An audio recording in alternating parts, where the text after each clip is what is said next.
Welcome to working in Don's van at night.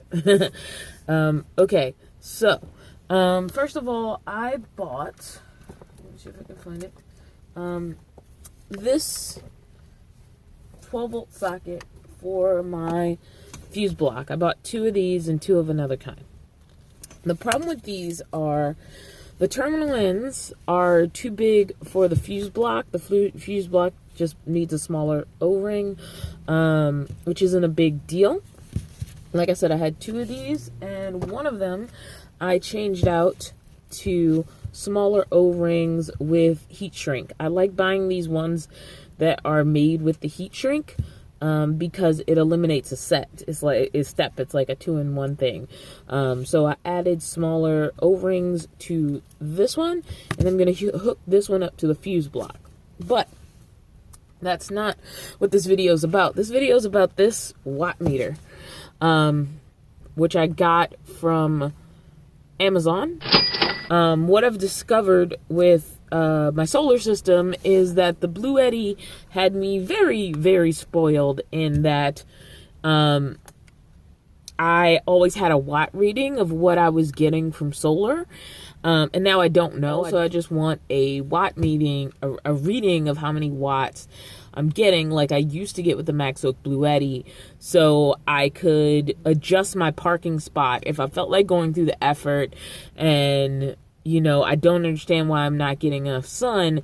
I could adjust my parking spot based on the watt reading, and there are times where I was getting like 30 watts of solar, and then by reparking, I got back up to 60.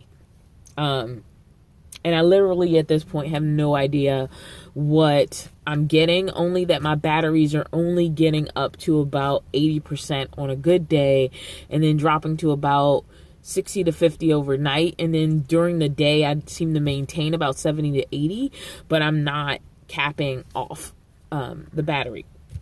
So it'd be nice to know what's going on, and that's why I want to add this watt meter. Now it has bare wire on both sides, so you have to add a connection point. So what I'm going to do is I'm going to add O-ring connectors on this side, and then I'm going to add an SAE connector on this side, because right now I do have everything running through SAE quick connections. So yeah, we're going to make this into a cable that I can install and use as a reading for what's going on with the solar into the charge controller. To do that, remember I said I had 2 of these. What I'm going to do is because these are great for attaching to the battery, what I'm going to do is I'm going to cut this 12 volt part off of this cable all the way up here, and this is all going to become cable for the charge controller. Cable to go to the battery from the watt meter. And then I'm going to take this cable that has an SAE head, and I'm going to attach this cable to the other side of the watt meter. And then I'll use that to get a reading of what my solar is doing during the day. So yeah, we'll see what happens. Like I said, I'm just experimenting my way through this. I check the cables all the time to see if they're getting extra heat, and so far they have not. So yeah. So I'm gonna cut these cables about right here. My battery is literally like right here underneath my shelving unit over here, and so I would love to run the cable long enough that the watt meter can be here where I can see it right over top of my PWM charge controller. I would like to get an MPPT for multiple reasons now that I've done some more research, but that's not in the cards right this second. So that's where life is right now. All right.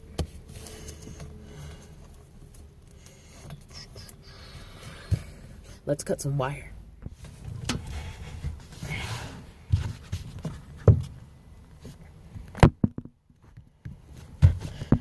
Alright, so we got our bare ends. And then if we should off or keep the soldered ends.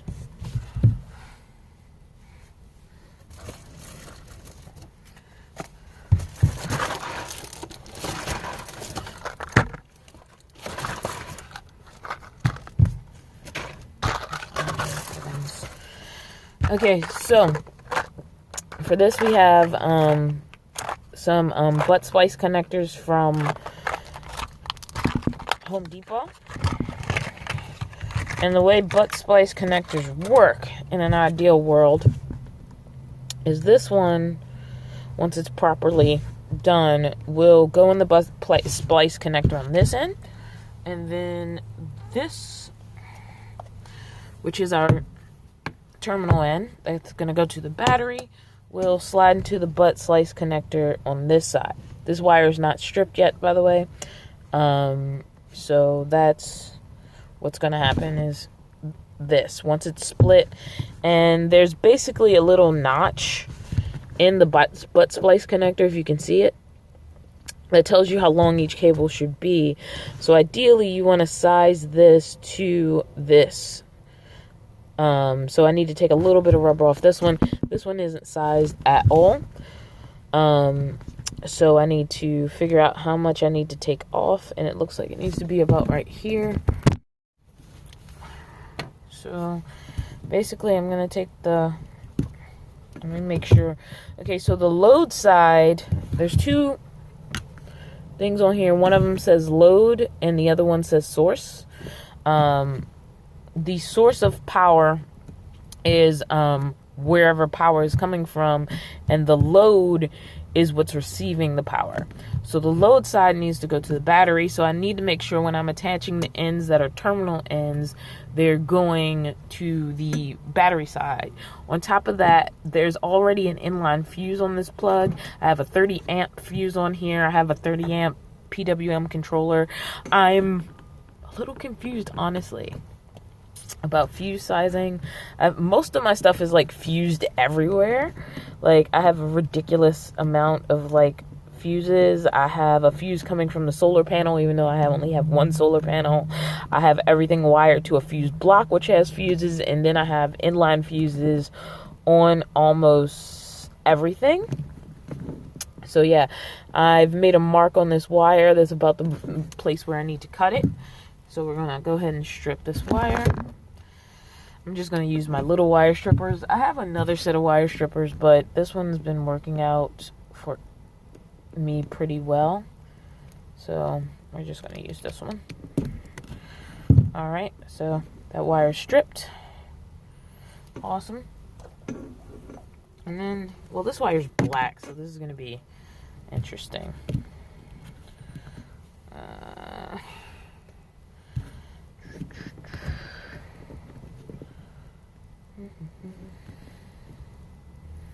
Can't really use a black marker on a black wire, so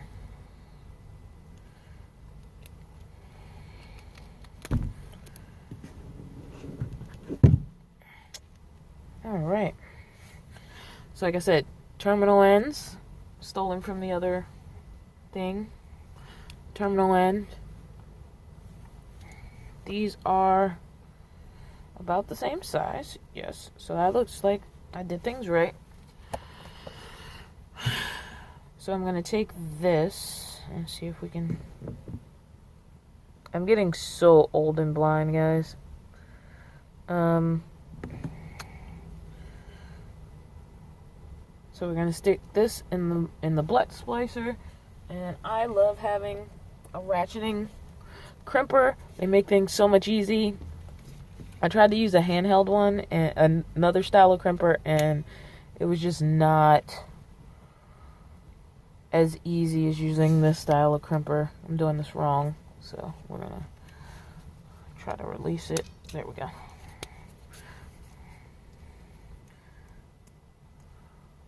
Okay, we're gonna flip this over.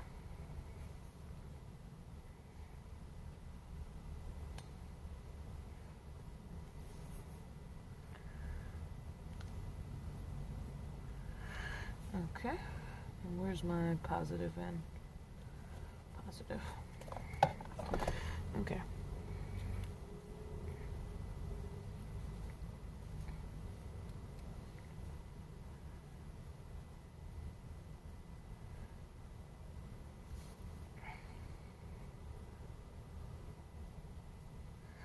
Now the idea is that your insulation is getting as close to the end of your sleeve as possible.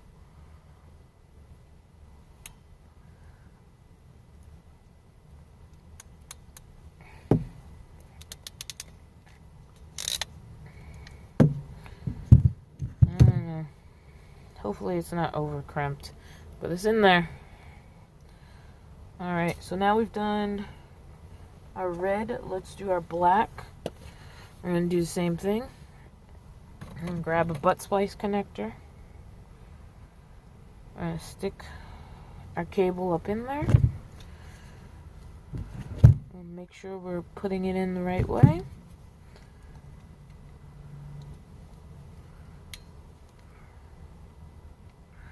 Lining our insulation up close as we can to it, and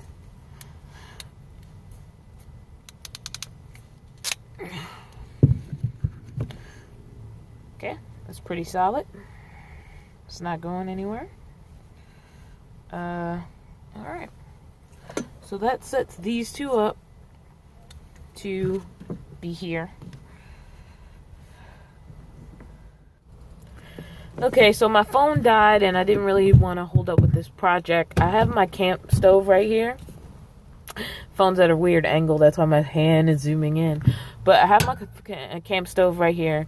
And so I use that to shrink the heat shrink. Good pair of crimpers are worth $1 billion because I've done crimping projects without a ratcheting crimper, and I kind of love ratcheting crimpers now because it makes life easier. So here's the watt meter. This is the heat shrink crimp that I did.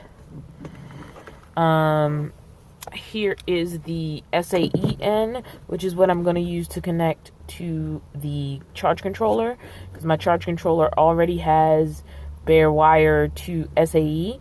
I just like these because they're a really quick connect disconnect. So I find it like the easiest way to deal with that. And then I have my terminal ends, which are going to go on my battery. I'm not going to do that tonight, but once I have some sunlight and I can install the watt meter, I'll install it.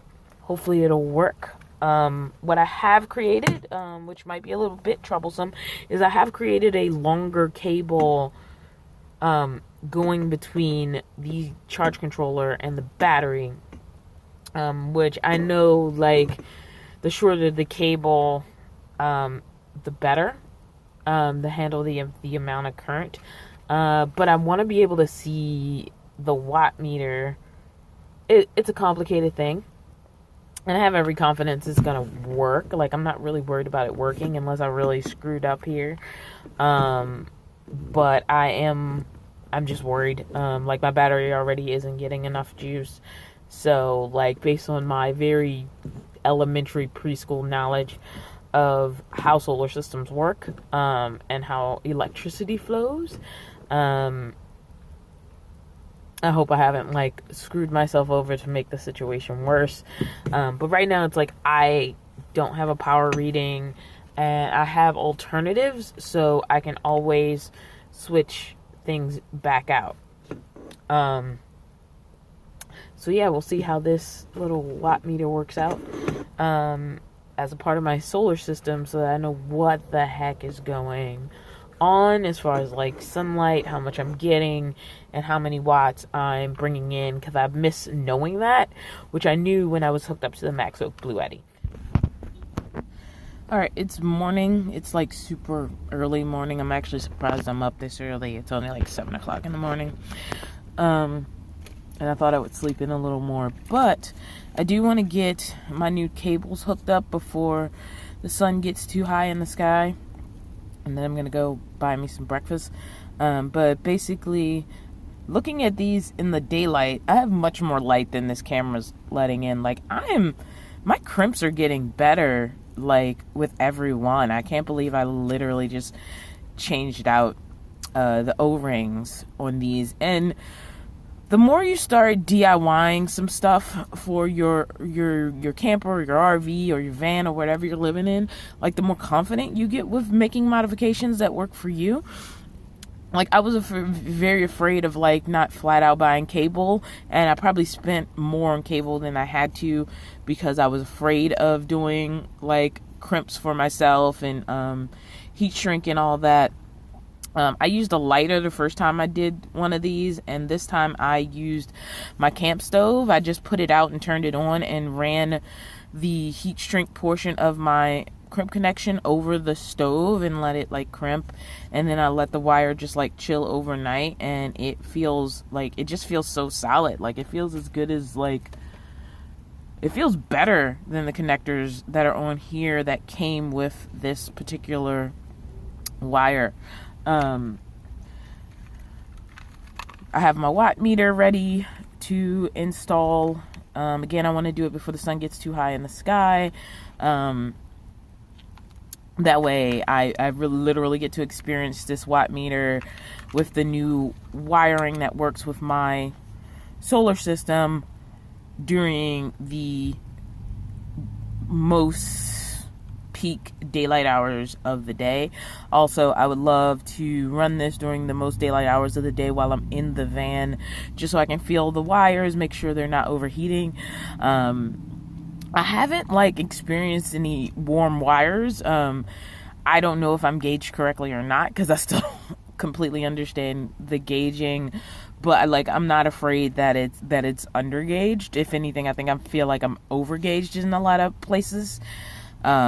So yeah, we're gonna hook this up and see what's going on with our solar throughout the day. Hopefully, if I have put these butt connectors on properly, creating a usable connection. All right, so the easiest way to kill a solar panel circuit is to make sure it's not getting any sun. So I threw this blanket over the solar panel, and so now the charge controller is not getting any power, which means I can plug and unplug things without me worrying about there being live power coming from the solar panel. All right, so let's get in here. So the watt meter is in fact hooked to the battery. I can tell it's reading the battery because it's telling me my load, which is the battery, has 12.29 amps, which is common overnight. That's about where I get overnight. So I am going to go ahead and get the blanket from over the solar panel and see how this number changes. I've removed the cover off the solar panel. It's pretty early, but wow. Like, I am not getting much from the solar panel right now. 0.10 amps. And with the fridge pulling, yeah, I'm receiving very little watts. So yeah, well, the good thing is this thing is working. I now have a reading of what's going on with my solar panel. Because with the PWM controller, I'll get a little reading that says I'm getting sun, but I have no reading of, like, how much sun, how much it is receiving. And this is massively low. Like, I understand the problems I've been having, not being able to see the amount of watts and amps that are coming in. So the cable is still a tad bit short, but that glowing light back there, right down by my PWM controller, is the watt meter. It looks like an eerie glowing light from your perspective. But the good thing about this, even though you can't see it on camera, I can now read both of these screens from inside the van. I have a battery monitor back on the battery. It's a pretty cheap one. It just gives me a quick idea of percent because voltage only tells you so much. But I have to get out the van to look at it. So by having like the watt meter kind of placed here, I can get an idea of what's going on with the battery without having to leave the van. The thing about these watt meters is a lot of times they come bare wire, so you sort of have to be confident enough to DIY it a little bit. But for me, until I can replace this PWM with the MPPT I want, this will give me a lot of information about what's going on, if I should repark the car for like better solar, especially now that I have batteries. What I don't want to do is destroy my batteries because they aren't getting a chance to cycle properly. And so I want to make sure I'm giving them the most optimal conditions to do so. So yeah, this works for me. Like everything else I've ever done, it's not pretty, but it works and it's giving me power. All right, I'm about to run, but right over here, in my little solar corner, as I like to call it, you can't really see it, so I'm not going to try to do a close-up of it. But basically, I just checked the watt meter, and I am getting around 53.7 watts. I got up to like 60 some at one point, but I was floating between like 55 watts and 58 at peak. And my total voltage on my battery right now is 12.8. I'm sure if I went to look at my capacity monitor, it'd be around like 80% or something like that, which is about as far as I've been getting. But it's been really valuable to know what is going on with my battery, because voltage is a good indication, but it's also kind of vague. It's kind of like those little power indicators where they have like 5 blocks, but it's not giving you numbers. So like you don't know what 2 out of 5 blocks is. I know I get really, worried about my battery. One time it went down to like 11 volts and I kind of turned off everything but the fridge and was kind of not running, anything but the fridge and my lights, my lights are on the load button. So boom, and I know Will Pros advise not hooking anything up to load, but I think the problem is people like hook their fuse boxes up to the load, and the load is for like a small fan or like lights, and so that's the only thing I'm using it for, is to power my lights. So like I feel pretty confident about that, and it just gives me an easy on-off switch that already exists on the charge controller. But the thing is, as soon as you buy your own batteries, as soon as you make that investment, it's not like AA batteries that you pick up at the store, or even rechargeable batteries, which, worst comes to worst, they can be thrown away and replaced if they're overly worn out, or you mix old and new ones and it sort of messes up the capacity and life. Like they're pretty cheap and easy to replace if you mess them up. Whereas, my sealed lead acid batteries, not the same thing. If I start to sort of degrade their life because I'm not able to get them up to a full charge, or I don't know what's going on with them, or I just ignore it and I'm suddenly out of power, like that is a bigger sort of issue, and it's a larger investment to replace them. So yeah, and I've been mostly safe. Like, I've very rarely been under 12.2, and they're deep cycle batteries. So from what I understand, like they're okay if they get depleted, as long as they're getting recharged a little bit more than just like, what am I trying to say? Like other types of batteries. Deep cycle batteries can deal with a little more depletion than other lead acid batteries, I believe. And it's never been that low. Like when it starts to get around 12.3, I'm kind of cautious. I'm wondering what I'm powering right now. If it gets down to like 12.0, then it starts becoming, what can I turn off? I can even turn off, which has rarely happened, I can even turn off the fridge for like a little bit, because if it's cold, if it's off for a couple of hours, like nothing's gonna happen as long as you turn it back on within a couple hours. So I'm kind of really happy that I changed out to the watt meter. because it really sort of gave me that extra bit of information I need. In fact, the watt meter gives me a lot more information. I almost don't need the capacity monitor, especially since the capacity monitor, I have to like get out the van and go all the way to the back, whereas I've mounted the watt meter in a place where it's like a little bit closer to me, and I can read the information fairly easy by moving a couple of things out of the way. All right, that's all I got for this video. Did you find the information in this video useful? Well, the best way to help me continue to grow is to like, comment, and if you want notifications about future videos, please subscribe. You can also join us on Patreon and follow me on Instagram. Looking forward to the next time I hang out with you.